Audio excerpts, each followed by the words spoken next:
근데 이거는 내가 개인으로 받고 싶다. 영상을 끝까지 보셔야 놓치지 않습니다. 자, 3월달이 되면 법인세 신고를 하고 5월달이 되면 개인 소득세를 신고하고 이미 빠른 분들은 작년 연말에 사전에 결산을 해봤고 그래서 내가 세금을 어느 정도 내야 되는지에 대해서 윤곽을 갖고 있는 분들이 있어요. 이분들이 저희한테 문의하시는 게 뭐냐면 야, 나 세금이 너무 많은데 법인 전환 해야 되는 거냐, 즉 개인 사업자를 하다가 법인 전환으로 바꿔야 되냐, 이 질문을 하는데 오늘은 이거에 대해서 이야기하면서 특히 유의하실 부분에 대해서 끝부분에 말씀을 드리도록 하겠습니다. 자, 일단은 법인 전환 하는데 어떤 개념일까요? 뭐 법적으로, 세법적으로 이렇게 한번 설명을 해주시죠. 법인 전환은 개인 사업자가 법인 사업자로 전환되는 겁니다. 너무 간단하죠? 근데 일단 법인 전환, 그게 맞긴 맞고. 아, 그래요? 근데 이제 법인 전환의 요건들이 좀 있는 경우가 있어요. 부가세를 원래는 내야 되거든요. 법인으로 넘길 때. 그렇죠. 개인 사업자를 넘기는 거잖아요. 그럼 파는 거랑 똑같으니까 부가세를 내야 되는데 이게 이제 일정 요건을 충족을 하면 부가세를 내지 않습니다. 사업의 포괄 양수도다.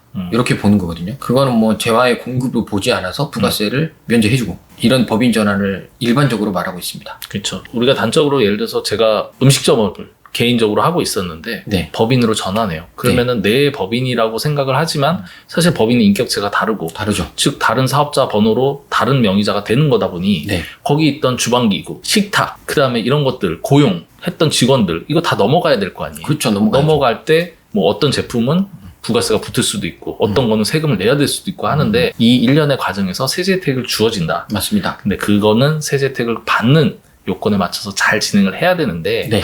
오늘의 포인트는 사실 뭐 법인 전환에 따른 뭐 세금이기는 하지만 포인트는 딱 하나입니다. 맞습니다.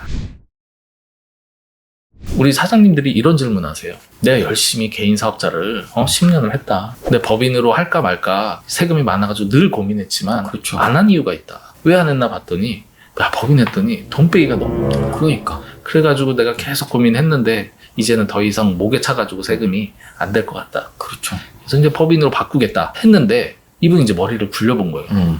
봤더니 거래처에서 받을 돈들이 아직 못 받은 돈이 남아있는 거죠. 요즘 같은 시기엔 더 많죠. 그쵸. 이럴 때 이제 우리 박승수한테 이제 물어보는 거예요. 네. 야, 내가 고용이라든지 직원이라든지 아니면은 기계기구라든지 이런 거는 법인으로 다 넘기는데 나 거래처에서 받아야 될 돈 저기 오랜 거래처인데 한 3억 정도 있는데 이거는 내가 개인으로 받고 싶다. 이런 얘기 하시는데 왜냐면 법인으로 가면 앞으로 돈 빼기 힘들 테니까 네네. 이 얘기를 하시는데 할 수 있나요? 그렇게 하세요 라고 말씀드리죠. 자, 그렇게 답변을 들었는데 네. 그게 가능한 이유를 좀 설명해 주시죠. 법인 전환에서 사업 전체 포괄 양수도를 하는데 미수금이나 미급금에 대한 거는 무조건 넘겨야 되는 규정이 있지는 않습니다. 이제 본인이 선택할 수 있는 거예요. 사실 그거는 사업하고는 좀 무관하잖아요. 그렇죠. 받을 돈 줄 돈이니까. 그러니까 그거는 선택적으로 좀 할 수 있다고 보시면 됩니다. 자, 근데 여기까지 생각을 해서 네. 많은 분들이 내가 받을 것들은 개인한테 남겨놓고 네. 내가 주거나 아니면 나머지 것들은 다 법인으로 넘겨서 이제 정리를 했어요. 네네. 그랬는데 문제가 발생을 한 거죠. 거래처에서 분명히 이 3억을 한 6개월 뒤에 주기로 했는데 네. 그 사이에 망해버렸네. 그런 일이 많습니다. 그러면 이게 또 다른 문제가 된다는데 네. 자, 이 부분은 뭐가 문제일까요? 일단 두 가지 부분이 있거든요. 이제 법인 전환이 아니고 그냥 사업을 하는 상황이라고 가정을 해보면 상대방이 망했잖아요. 근데 상대방한테 매출을 끊었을 거 아닙니까? 그렇죠. 과거에. 난 부가세를 냈어요. 그럼 이 상황이 되면 사실 부가세 환급을 받을 수 있습니다. 이게 이제 대손세액 공제라 그래가지고. 아, 내가 개인 사업자로 계속 운영 중일 때는 네. 그걸 대손세액 공제를 통해서 부가세 환급도 받고 할 텐데 받아야죠. 아깝잖아요. 그렇죠. 돈도 못 받았는데 그거 세금만 내냐? 이거잖아요. 그게 있고 또 하나는 그건 부가세 외에 대손 상각비라는 게 또 있어요. 그렇죠. 그건 이제 사업소득에서 비용 처리를 해주는 거거든요. 내가 벌지 않은 돈에 대해서 세금을 낸 거잖아요. 그래서 내 이 시점에 이건 못 벌어서 끝났다. 그럼 비용 처리를 해서 세금이 절감이 됩니다. 지금 얘기는 이제 개인 사업자를 유지했을 때 이렇게 했을 네. 텐데 이거를 법인 전환할 때는 개인으로 갖고 있었으니까 개인에서 처리하면 되잖아요. 이제 이 개인 법인 전환을 했는데 만약에 아까 말씀드린 것처럼 내가 받아서 내가 써야지 하면서 안 넘겼어요. 그럼 이제 이게 대손이 확정되는 시점에 사업자가 없어졌거든요. 법인 사업자가 살아있지만 개인 사업자는 죽었잖아요. 보통 이제 법인 전환을 하면 법인으로 다 이제 앞으로 사업을 하기 때문에 네. 일정 기간 지나서 개인 사업자를 폐업을 하죠. 폐업을 해서 나중에 폐업을 하더라도 돈 받는 데 문제 없으니까 받을 거라 생각했는데 폐업 이후에 망해버렸네. 망해버렸네. 자, 그럼 뭐가 어떻게 되는 걸까요? 그럼 이제 대손세액 공제를 받을 사업자가 없어요. 그러네요. 없잖아요. 부가세 환급도 안 되고. 소득세도 비용 처리 안 되고. 그러네. 네. 자, 어떻게 해야 되지? 그런 일들이 생깁니다. 빨리 알려줘요. 그래서 이제 세법도 좀, 야, 이건 좀 너무 매정하지 않냐. 그렇지. 그래서 제도를 두고 그렇지, 있습니다. 그렇지. 법인을 전환을 할 때 채권을 넘겨야 돼요. 법인으로. 네, 법인 전환이라는 거는 이 사업을 그대로 넘기는 거거든요. 그러니까 얘가 폐업이 된다 하더라도 이 사업의 연속성을 인정을 해줍니다. 아니, 그 신보나 기부나 이런 거 할 때도 그렇죠. 대출 승계해주죠. 대출 넘길 때 다 승계해주잖아요. 네. 그런 것처럼 세금에서도 넘어간 거에 대해서는 사업자가 살아있는 법인이 과거의 그 연속성으로 보고 대손세액 공제도 해보고 대손상각비도 처리가 되거든요. 근데 여기서 핵심이 나왔어요. 그 넘기냐 마느냐에 대한 결정을 하셔야 되는 거예요. 그러니까 아까 전에 분명히 이제 얘기를 정리해 보면 네. 혹시 망했을 때도 법인으로 이 채권을 넘겨서 거기에서 대손세 공제라든지 이런 걸 이어가면서 받을 수 있다는데 네. 분명히 저는 그건 법인 게 아니고 내 걸로 하겠다. 법인한테 넘기는 거에서 이건 빼겠다고 했단 말이에요. 그렇죠. 그러면은 그 다음에 부도가 났을 때 지금 넘길게요. 이게 된다는 얘기인가요? 그건 아니죠. 그럼 무슨 말인가요? 아니, 왜냐면 안 넘겼는데 왜 그걸 법인이 책임을 지냐 이거야.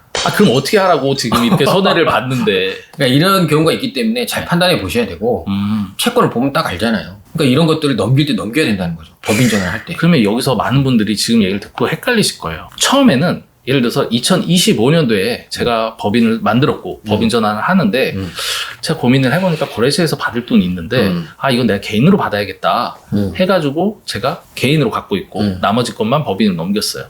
그런데 2026년 1월 달에 돼서 거래처가 망해버렸어. 망해버렸어. 그래서 2026년 1월 달에 제가 이 채권을 다시 네가 가져가라 법인에서. 왜냐면 부가세라도 환급 받아야겠다 네. 해가지고 그때 넘기면 네. 안 된다는 얘기인가요? 그건 쉽지 않죠.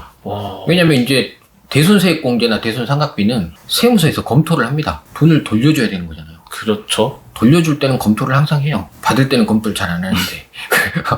그래서 검토를 하면 보는 게 있습니다. 이게 진짜 넘어온 거야?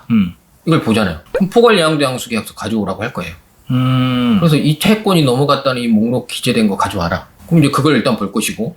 그럼 여기까지 들으면은 뭐 포괄 양수도 계약서는 법인하고 대표 개인하고 쓰는 거니까 가로로 한번 만들어 볼까? 일단은 그건 이제 사무소 위조긴 한데. 다 만들었어요. 만들어도 하면 안 뭐라? 되죠. 글쎄 저 모르겠죠. 아니죠. 하면 안 되는 거기도 하고. 네. 일단 정확한 절차를 밟아야 되는. 그리고 또 법인 재무제표를 만들잖아요. 그럼 이게 채권이 외상 매출 금액 아니면 미수 금액 이 업체에 대한 게 얼마가 남아 있는지가 기입이 됩니다. 그러네요. 그래서 이제 그런 부분을 확인해야 되고. 포괄 양수도 계약서는 바꾼다고 될 게 아니네. 흔적이 남네. 이제 그거 하기 전에 뭐 결정이 됐다. 그럼 그것까지 또 맞출 수 있다고 쳐도 네.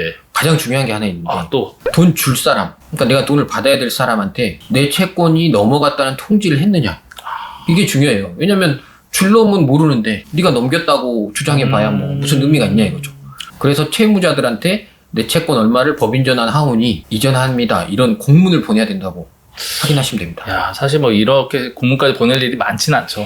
정상적으로 뭐 이제 법인 전환을 하고 뭐 채권 채무가 다 넘어간다 그러면 이런 게 쓸 일이 없는데 지금같이 이제 뭐 거래처가 망한다든지 이런 경우가 발생을 하면 상당히 조금 많은 것들이 준비해야 될 것 같아요. 자, 일단 법인 전환 시 채권 채무에 대해서 뭐 쉽게 넘어갈 게 아니고 잘 고민하셔야 된다라는 내용으로 찍었고요. 자, 이제 연초가 되면 많은 분들이 이제 법인 전환, 법인 설립 고민하신 분들이 상당히 많으신데 이럴 때 채권 채무도 잘 유념 있게 보시면서 어떻게 할지 판단하셔야 된다라고 해서 마무리하겠습니다. 자, 오늘의 한줄평은 박세무사가 전체적으로 마무리하겠습니다. 돈 못 받은 것도 억울한데 세금까지 손해보지 마십시오.